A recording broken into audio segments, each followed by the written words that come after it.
need to place my call through an operator. In my mind, confession was just a way for them to keep tabs on you.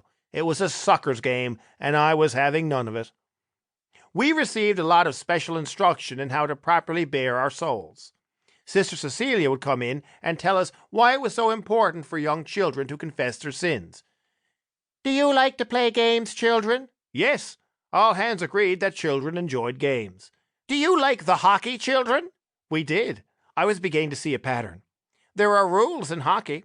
If you break the rules in hockey, then you are sent to the penalty box. The people in the penalty box do not get to join in the happiness that all the other players in the hockey are experiencing.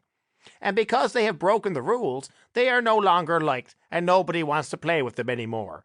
Isn't that sad, boys and girls? Clearly, she'd never seen a game, given that fighters were among the most loved players in hockey, and some of them spent more time in the box than they did on the ice. "Catholicism is like hockey," she said, really going for it. "And sinners break the rules. Sin puts you in God's penalty box." Did she mean hell? Players are only in the penalty box for like 5 minutes. I thought hell was for eternity. If hell was only a 5-minute stint, then it might actually be worth it. "Sin is what happens when we break God's rules. But sin is not just the bad things we do. It's also the good things that we should do that we don't do. You don't have to do anything at all to sin. You can sin in your own head just by thinking about sinning."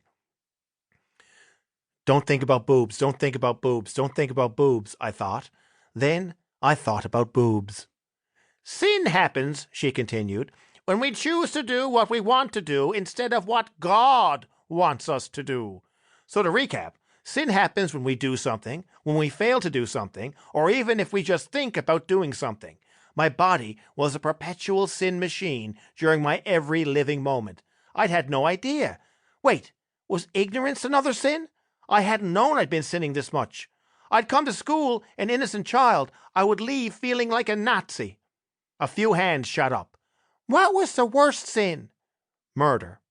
"What happened to people who sin and don't go to confession?" "They either go to hell or spend hundreds of years in limbo, a kind of waiting room for heaven without any magazines." "What happens to people who aren't Catholic when they die?" "They go to hell." Now that last one struck me as funny. She was saying that if you weren't a Catholic, you were going to go to hell. I raised my hand. "Sister, what about Chinese people? Do they go to hell?" "If they are not Catholic, then unfortunately they do," she said, dooming not only them, but the vast majority of all human life. I thought of Yim Ki, who ran the Chinese takeout by our school. He seemed like a nice enough fella. Was he really going to hell for eternity? Occasionally, he'd kick everyone out of his store if it was full of groups of kids splitting one order of fries 6 ways. But did he really deserve to burn in hell just because he wasn't a Catholic? Come to think of it, he may very well have been a Catholic. I just assumed he wasn't because he was Chinese, which was racist. Chalk up one more sin for Mark. I needed a follow-up. "But sister, what about all them youngsters we see on TV dying in Africa? Will they go to hell?" "If they have not accepted Jesus Christ into their hearts, then they too will suffer the hellfire." Man, she really wasn't big on multiculturalism. I couldn't see her working at the United Nations anytime soon. "But sister," I continued, "those babies I see on the news with flies on them, they weren't so lucky as us to be born in Newfoundland where you got no choice but to be Catholic. It doesn't seem fair that they got to go to hell just because nobody made them go to Catholic school." "I want to make one thing very clear," she said in a voice that made it very clear that question period was over. "Everyone on earth is given at least one chance in life to become a Catholic. Every single person.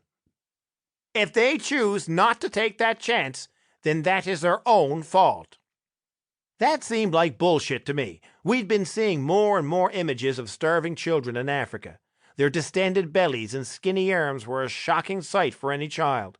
I couldn't imagine priests shuffling around on their hands and knees, asking these dying children if they wanted to become a Catholic. And if priests were there anyway, shouldn't they be asking the kids if they wanted some water? And if they said no, or were too weak to answer at all, then what would happen? Would the door-to-door baptism salesman just say, "Sucks to be you," and crawl on to the next kid? Or would he try to sell them on it? I just